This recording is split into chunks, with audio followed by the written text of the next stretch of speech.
Good afternoon, and thank you for joining us for today's webinar. We'll just talk a little bit about the Q1 results. My name is Sean O'Brien, president of QuickRate, and as always, I'm pleased to be joined by David Ruffin. David heads up our IntelliCredit division, and we'll take the second half of today's presentation. Just a reminder, if you're not familiar with all the different offerings that QuickRate has, we have QuickRate, Quick Analytics, and David's division, IntelliCredit, is our newest, where we provide third-party loan reviews, as well as having built a application that includes portfolio analysis tools, annual review tools, and internal loan review tools as well. So just a reminder, but thanks again, everybody, for attending today's webinar. We're just going to talk a little bit about the Q1 results. David will have a Q1 update. We'll talk a little bit here just initially, kind of the current state of affairs, living with higher inflation and interest rates. But to start today, on our coffee talks for CECL, we've been doing some polling questions. So we thought today for this presentation, we'd start with just a couple of polling questions as well. So certainly appreciate if you would take part. So our first question is just what concerns you most this year? Deposit costs, loan demand, credit quality, or security portfolio valuation? So we'll just give this about 30 seconds, and we'll close out and move on to the next question.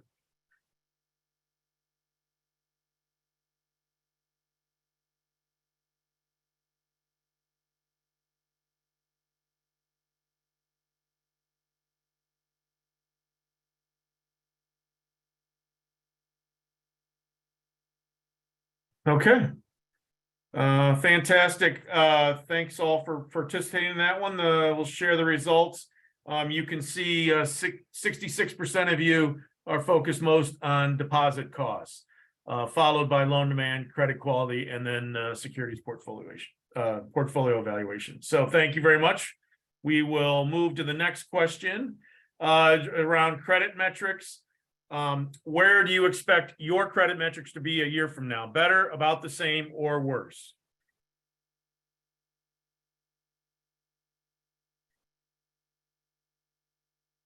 And again, I think being directional is something I'm always interested in. So this will be interesting and helpful to see. We'll just give it another 10 or 15 seconds.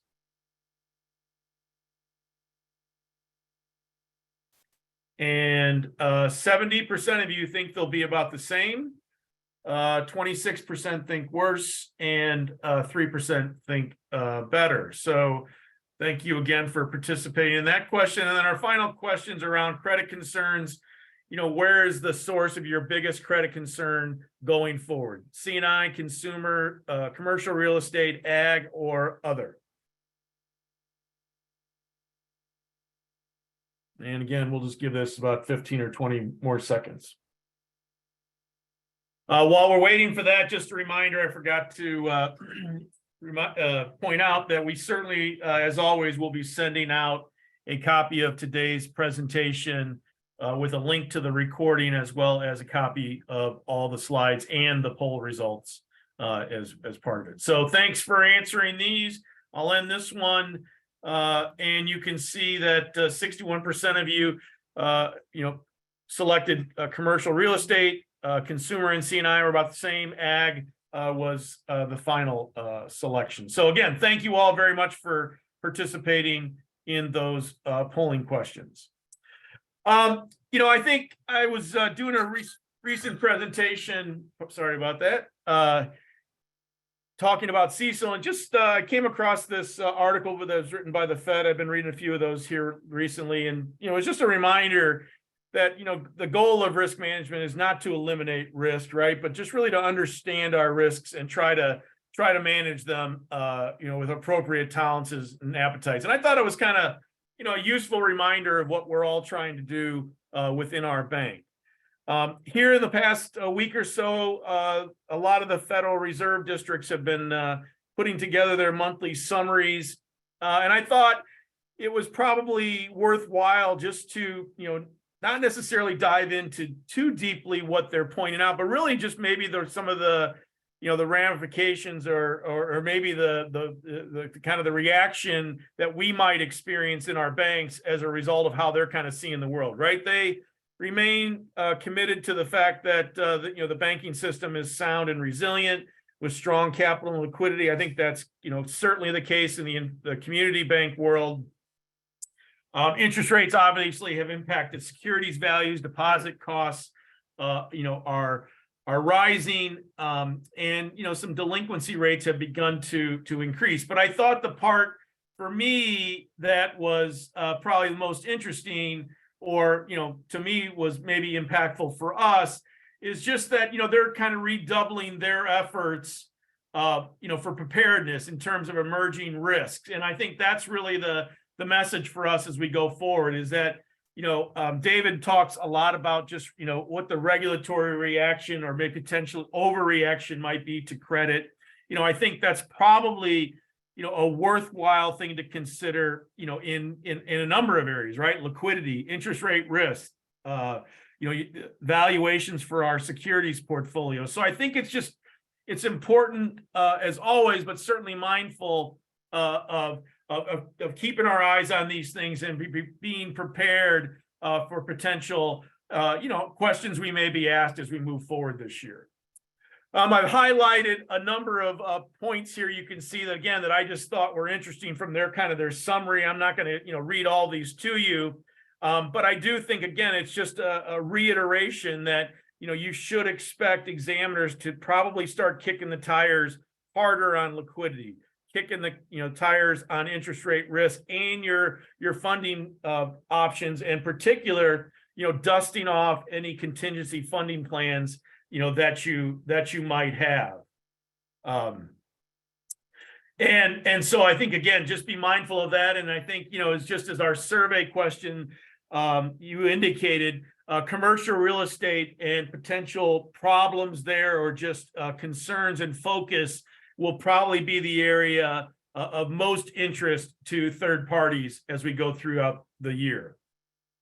The American Banker had an article just a couple of weeks ago talking about a small bank that had an underwater bank portfolio that was that the capital was with the adjustment was negative, and they were put under an order. And so again, it was just, to me, another example of, we have to be sensitive to all of these issues are important on their own, but if we start to experience a couple of these issues, we just really might invite greater scrutiny. So I think the sooner we have our arms around everything, making sure we're prepared and monitoring a number of different areas in the bank, I think is obviously in all of our best interest.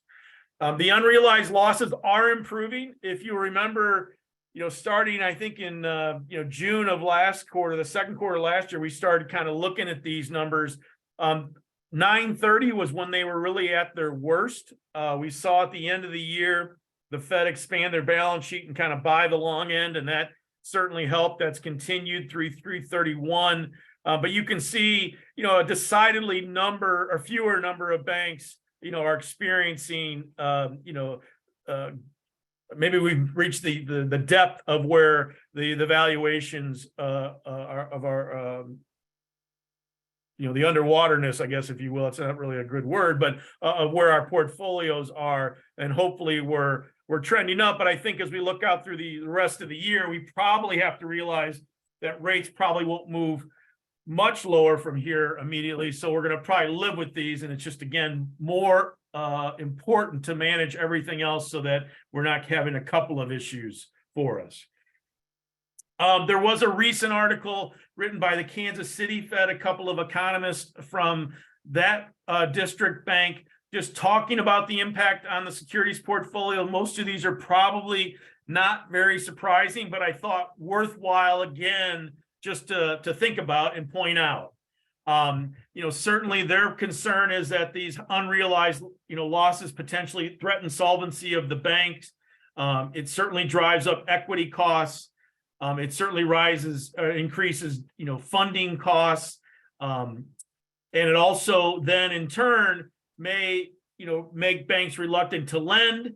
And then also potentially, and I think we've already kind of seen this, certainly impact M&A activity. I think there's been certainly a slowdown in that. And I think, again, all of these things, are kind of derivatives of these underwater securities portfolios. They certainly from a valuation point of view, publicly traded banks, have declined since by about 30% per the KBW index in 2022. As these, as interest rates rose and these unrealized losses climbed, we are all experiencing, the cost of funds increase. Oh, great. Just checking to see someone couldn't hear. But, obviously those lower security values,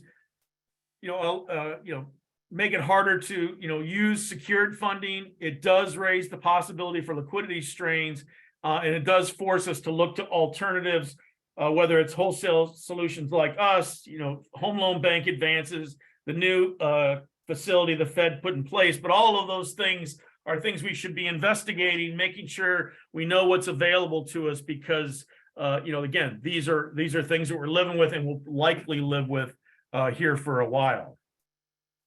Now, the next one is just reduced bank lending. I think we'll see in the numbers. I'm not sure this has completely been the case. I think certainly for some banks who are experiencing these problems, lending has certainly slowed.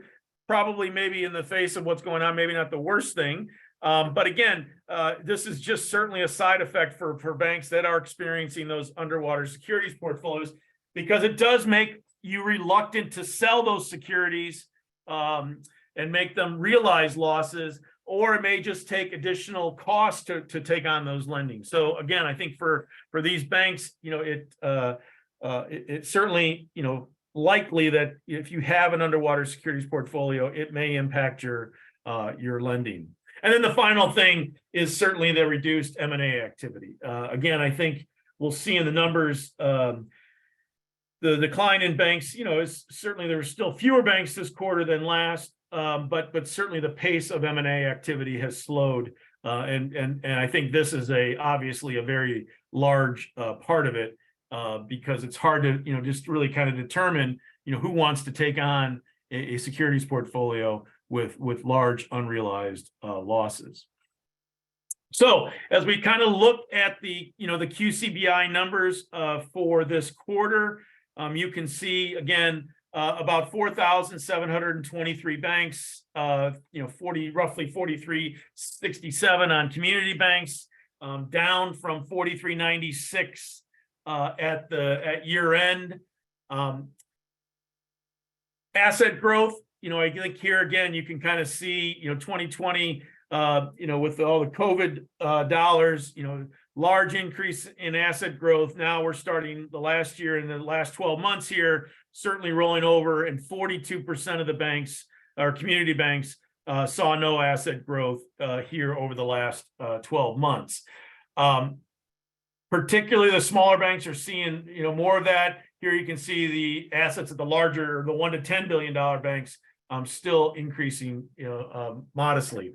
Loan growth again has actually stayed pretty strong. So for even despite the number of banks who have underwater securities portfolios or maybe AOCI adjustments, 58% of the community banks still saw an increase of over 10% over the last 12 months. And really, kind of across the board, everybody has seen, continued loan growth. Here's the one where we're all starting to, certainly feel the effects of is deposit growth. The 0 to 100 and the 100 and $250 million banks saw negative deposit growth over the last 12 months. 50% of the community banks saw no growth over the last 12 months. And again, I think, given all the failures where, confidence had been lost in some of those larger banks, the number of uninsured deposits at a lot of those banks, I think we're all grappling with, trying to stay in touch with our depositors, make sure we're on top of where they are. But there's really two parts to this story, right? There's one, just the potential deposit runoff, but then certainly the cost of those funds to retain them. And so again, a lot to unpack there. And you can start to see that in these numbers, right? So a strong number on yield and loans. So it does appear that we're starting to, able to pass along some of these higher costs through our lending activity. A pretty nice increase from year end. A significant jump in the cost of funds, right? Or up to 94 basis points at the median. So, again, from 38 basis points to 94, still an increase in NIM. So that's encouraging. Not surprisingly, non-interest income continues to trend down as it's certainly more difficult for refinancings, and the efficiency ratio has stayed pretty steady. So, again, I think despite all that we're facing, all of you have done a great job of continuing to manage your bank, which is not surprising. But I think, as always, we just have to remain vigilant on a number of different fronts as we work through 2023. This is all translated into profitability. I think again, this is one of the reasons why just the numbers don't tell the story, because the numbers are all pretty other than that incredibly large increase in deposit costs, right? Everything else feels pretty good, right? Pre-tax ROA, median core operating earnings, all improving, NIM improving. But again, we just know there's a number of areas of concern that we have to continue to monitor.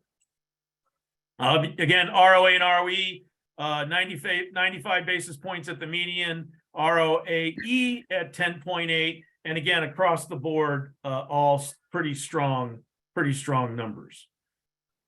All right, so at this point, I'm going to pass the presentation to David, and he's going to kind of talk you through the current credit concerns and credit metrics. David? Okay, thank you very much. Always a pleasure to join you, Sean, and hopefully you can see my screen. Not yet.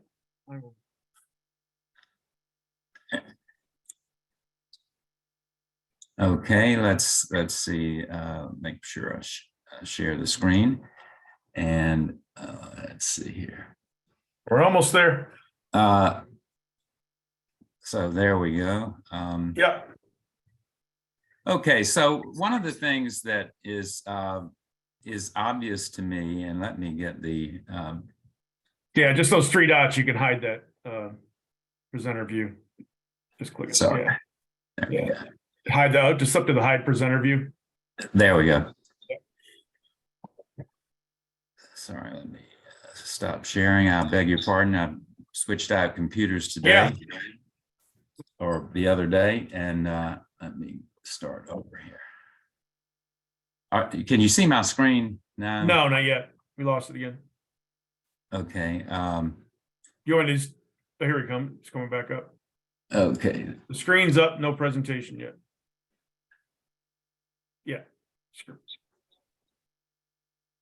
It's up. It just has that presenter view. Do you want to go ahead and share mine? I can just share. Okay, I'm going to share this. No, let me share this screen. Okay, that's fine. So sorry. Let me share this screen. How about there? And there you go. You're all good. There we go. So there we go. So sorry. I was very struck by the polling information, which didn't surprise me in the least, that deposit costs remain by far the biggest concern. I do think that the other two credit questions were not surprising either, that you felt like about the same was really what you were expecting in a year from now. But I would like to, I'm always sensitive, being a credit guy, is to never come over as the sky's falling or that there's gloom and doom. I would like to echo exactly what Sean ended his part of this presentation with, and that is the vigilance that's required, because I do think for us to get a year from now out and quote credit metrics or credit quality are about the same would be really a stellar performance in the community bank space, because I do believe there are some headwinds in credit that are I've said this for many quarters in presentations with Sean. You can't have this kind of inflationary stimulus. You can't have this kind of rate velocity increase and not almost the law of physics says you're going to have some more credit stress. It's just we've seen it happen many, many times. So being prepared for that, I think, is really what the gist of what I'd like to share with you. Not that I'm predicting, again, significant deterioration. It's just that I do believe we're going to be forced to be a little more defensive in our credit management in the next probably couple or 3 years as the economy takes, it's the toll of the inflation and the rates take their toll on both the economy and potentially credit quality. So again, credit metrics have hardly been any better than in my long career. They remain still good. There's not really much that came out of first quarter results that implied deterioration. But there are heightened worries, the inflation, the rates, and the liquidity scares. I was with Sean at the ICBA National Convention when all the news about Silicon Valley and Signature broke. And of course, we knew that in many ways they are idiosyncratic banks that were really not the norm of community banking in terms of what they dabbled in lending and their deposit sources and so forth. But we live in an industry that tends to be lemming-like, and everything applies to all of us, right? And so the liquidity scares is really probably the biggest concern at this particular point. There does appear to be some reserves that are building in the industry to tick up in anticipation for more softness. Loan demand, while has been very strong into the 2023, seems to be moderating of late, particularly in certain areas. I think the biggest single fear that a lot of people have, and it goes back to that liquidity scare, is the advent of a credit crunch. That is really that's the biggest single concern. What I'm hearing in surveys of small business owners, that they fear a credit crunch is around the corner, particularly relative to liquidity issues. What we're seeing in our loan review work and a little bit of the diligence that we do in M&A is that credit servicing continues to struggle. And what we mean by credit servicing, of course, is the post-booking administration of the credit, being able to assess the efficacy of the financial information coming from the borrower and the ongoing repayment capacity of our borrowers. Part of that, much of that, is staff related and resource related, but it does continue. Again, underwriting tends to be stellar at inception. It's just the credit servicing that tends to be rather weak. Recent loan growth, as Sean just alluded to a moment ago, we think could be somewhat problematic, and we'll spend some more time on talking about that because there has been a significant rebound in particularly the last 2 to 3 quarters in terms of loan growth. There is evidence of rising consumer delinquencies, and I think that we've been predicting that for several quarters now, that likely would be the first sign of trouble in terms of credit quality. And I know some of the credit unions are beginning to particularly see heightened delinquencies, and obviously because in many of those circumstances, they have a disproportionately higher involvement in consumer lending. There is clearly a growing concern for the embedded CRE loan quality. And again, I think that's no surprise by any means that you all in the polling identified that as perhaps your biggest concern. Yes, as Sean alluded again to, regulators do fear complacency. I do worry a little bit that overreaction may be worse. That also applies, I think, to the investor community.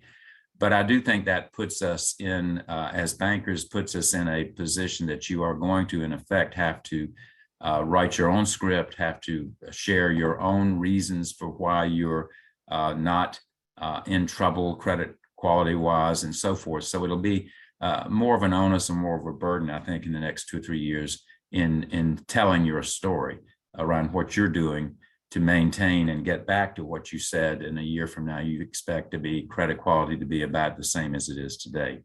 It may not be quite as easy, in other words. In the last 2 or 3 quarters, I've used this kind of to heighten where we think the highest risks are. That's a combination of, frankly, IntelliCredit's loan review findings, but also some of the commentary by the federal regulators, CRA office and retail. Consumer, I asterisk that because I believe more than ever that that is really, we live in a tale of two types of consumer, frankly. The consumer that's still defined largely in terms of their net worth and spending capacity is defined by their 401ks and their investments seems to be, those consumers seem to be doing extremely well. It's those that are more paycheck to paycheck related that seem to be, struggling and beginning to show signs of stress in credit performance. And then small business, again, because of their, lack of balance sheet capacity to withstand some of the inflation and the higher cost of borrowing. Again, continue to say the CRE hospitality may be a surprise because there's still been a major overlap from the pandemic for a lot of consumer travel. But a lot of specialists are beginning to worry that some of that so-called government largesse has begun to, fade away, and that a lot of the business travel is now geared towards minimizing or at least limiting some of the mid-tier management travel that predated the pandemic. In other words, because of the advent of Zoom and virtual communication, a lot of that is now being conducted in that fashion as opposed to on-site conferences and conventions. Specialty lending, many banks have looked out or looked to specialized. Many of these are highly leveraged loan activities, not in the traditional buckets, but in my opinion, have taken a little higher risk by doing so. In some cases, they haven't adopted the protocols necessary to accompany taking on those kind of specialty lending opportunities. Again, not unlike the polling data of the audience here today, agriculture seems to be the lowest risk, strongest loan product there is in terms of performance. Again, these are based on our findings in our due diligence and loan review work, as well as what I'm gleaning from regulatory commentaries. So let's talk a little bit about loan growth. That's kind of a Jekyll and Hyde for me. I always have thought, while loan growth is critically important to the viability of our industry, the chart I repeat, which I showed this last time, is that we're now, because of the big snapback in loan growth in the last few quarters, we're now at a level exactly where we were before the 2008-2009 crisis, which was we had come off a huge amount of loan growth. And we all know what I'm probably getting ready to say with that. With that type of loan growth, we've got a significant amount of what we call vintage concentration, loans that have been made on bank balance sheets and in bank portfolios within the last 12 months. What I can tell you as a credit risk guide is, without any question, there's a correlation between more recent heavy loan growth in banks. When the economy weakens, you have a disproportionately weaker performance of those more recent loans. And that is certainly something I think all banks and bankers need to be keeping an eye on, because in an attempt to grow our loan portfolio, sometimes there was efforts made to, make shortcuts around our policies and what have you. But the point being is, it's just been proven as a correlation in banking that vintages do matter, and it's certainly worth making sure you're keeping an eye on the performance of those more recent groups of loans that have been booked. Now, the other side of that is, you've seen several times from me, we've got headwinds on loan growth. I'm a huge advocate that you've got to have viable loan growth. It's your product, it's your profitability, and your valuation modeling is the heart of it. And there's a lot of competition out there for loan activity that's in the commercial real estate, C&I area that are not banks. They're not commercial banks. So you've got the borrowers out there with a lot of alternatives to seek funding. So we know what the last 10 years look like in terms of Fed funds and the incredible amount of velocity of the rates coming from the Fed in the last few months.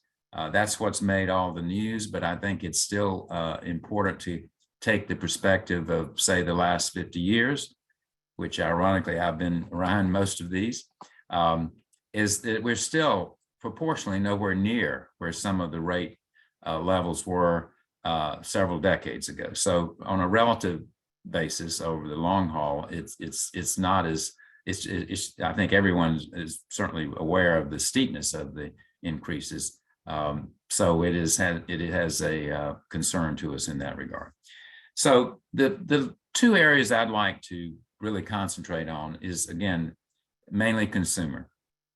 Now, again, I've been around back to the day that when I started in banking, roughly 80% of the consumer purpose loans in banking were generated at the community bank space.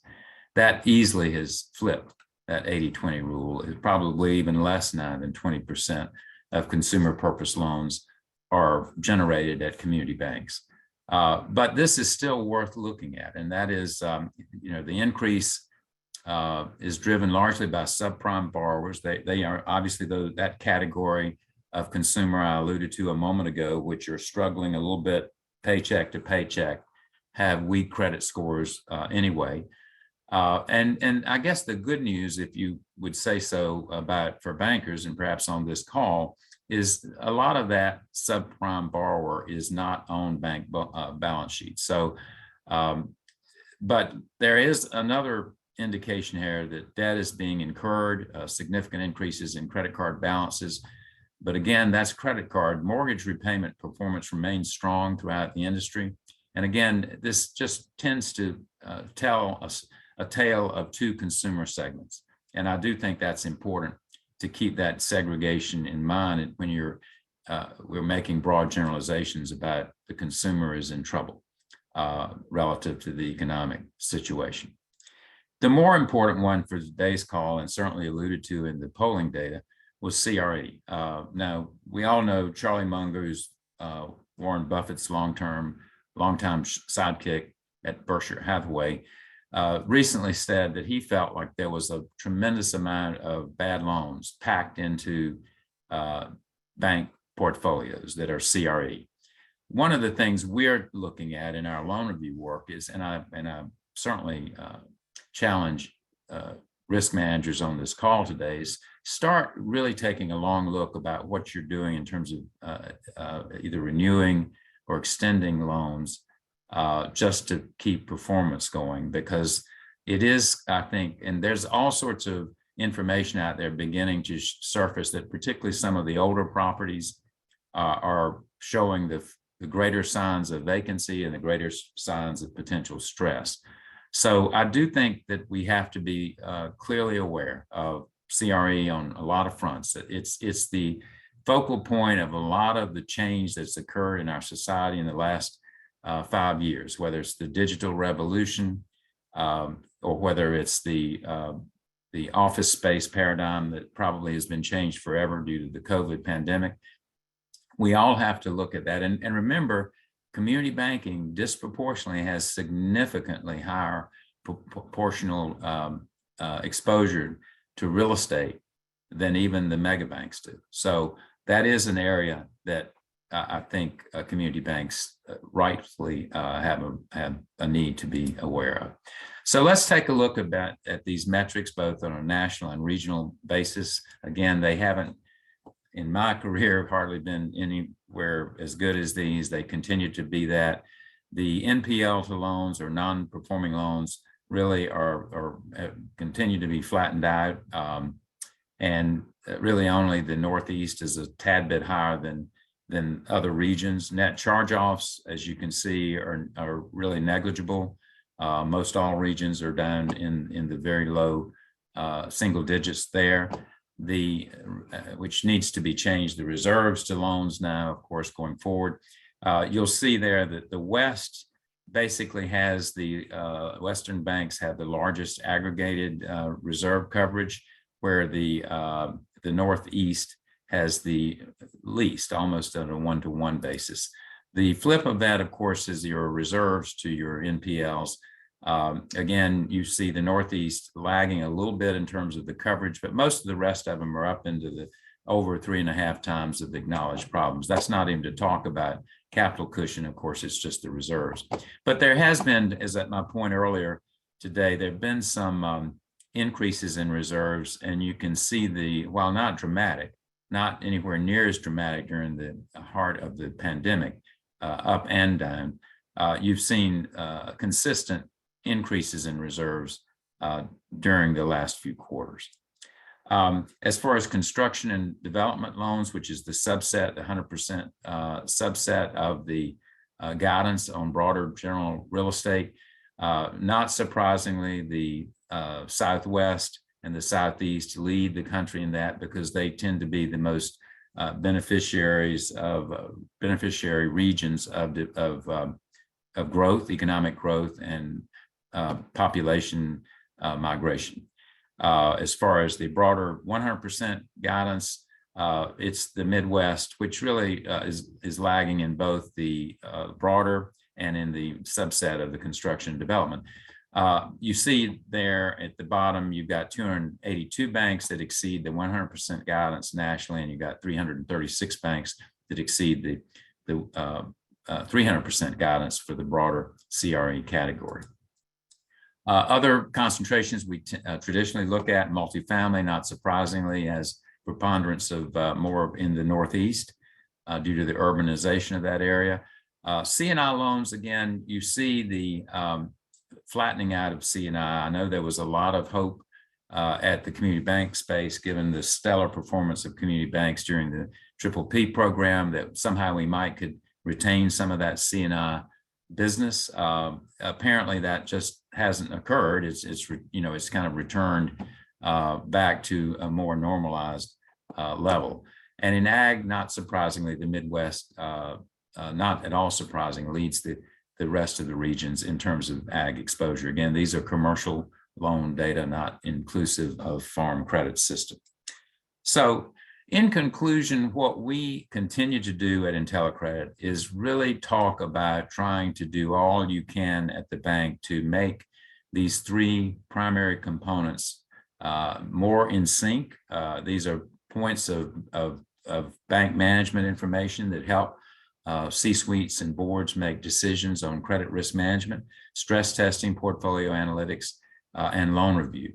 Our attempt is, while they're all three different separate disciplines and will remain that way, there needs to be more coordination and more syncing so that they have some ability to inform one another.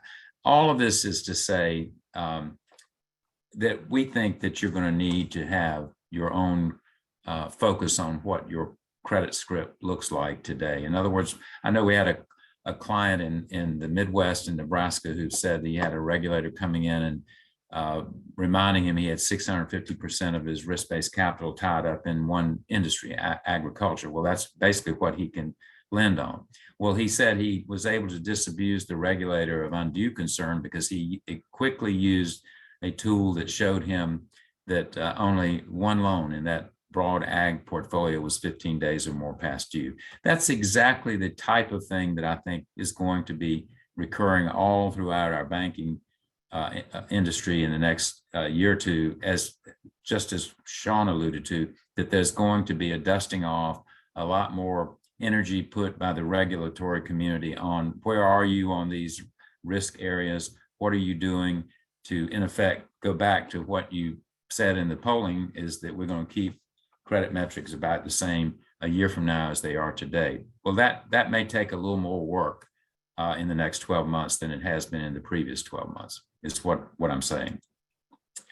And in conclusion, again, we do a lot of loan review. We pride ourselves on best standards, best practices in the industry for loan review. I'm just going to touch on a couple of points here.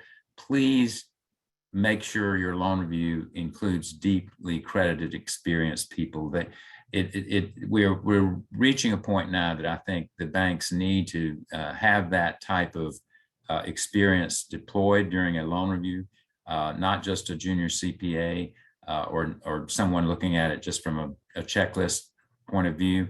I do think having your documentation looked at in addition to the credit piece is important, because I think as the credit servicing has deteriorated, some of the documentation work has as well. I do think, segregating exceptions in documentation, credit, and policy is important, because again, even in our loan review work, we're not seeing a lot of degradation in credit quality or even in individual borrowers' circumstance, but we may be seeing credit process weaknesses that show up in heightened exceptions in these documentation, credit or policy areas. So I do think that's quite informative to bank management and boards. I do think, treat your data as your own DNA. I think we still do not the best of jobs realizing the value of that. The loan level information, which is quite idiosyncratic to your bank. It's the non-public part of your loan data.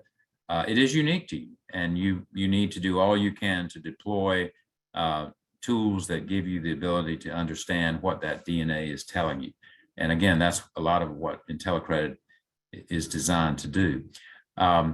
We do think that pairing loan reviews with companion stress testing is proving to be a popular option. And what we mean by that is we may take a subsection of your subset of your loan review sample, and while we're doing that, we're stressing or sensitizing certain aspects and then extrapolating that onto the effect on risk-based capital. It's not a complex approach, but it certainly, I think, would suffice and is actually done to emulate the way one of the federal regulators had suggested would be adequate for a non-complex bank. I do think it's important to interpret your bank's policies and procedures. That's the lens by every loan reviewer should use, of course. There are some new requirements in place now, and unfortunately, there may be some increased activity in workout plans that have to be looked at and assessed, but that now is required under a loan review prescription. I think it's imperative that your loan review vendor provide not just what they looked at, but what's going on relative to peer data, and in a comprehensive way assessing how you're managing your credit risk. Remember, one of the advantages we think we have at IntelliCredit is we do use such seasoned people, and that means they are capable by their nature to be collaborative and consultative. Loan review is still not an audit. It's an advisory service. Even the accounting industry recognizes it at that. And most importantly, take advantage of technology. One of the things that we basically formed IntelliCredit about was to make sure that we utilize technology to make things more efficient, less intrusive, but also do it with traditionally good, seasoned, in-depth credit professionals behind all that good technology. And that seems to be proving to be received very well in the marketplace. So having said that, again, always a pleasure to be with you, Sean. I'll hand it back to you and take it from here. That sounds good, David. I apologize. I should have kept my screens updated as you were going along on yours, but let me jump ahead to where we are here. So apologize for the spinning here. Okay. All right. So again, just a reminder, certainly keep us in mind.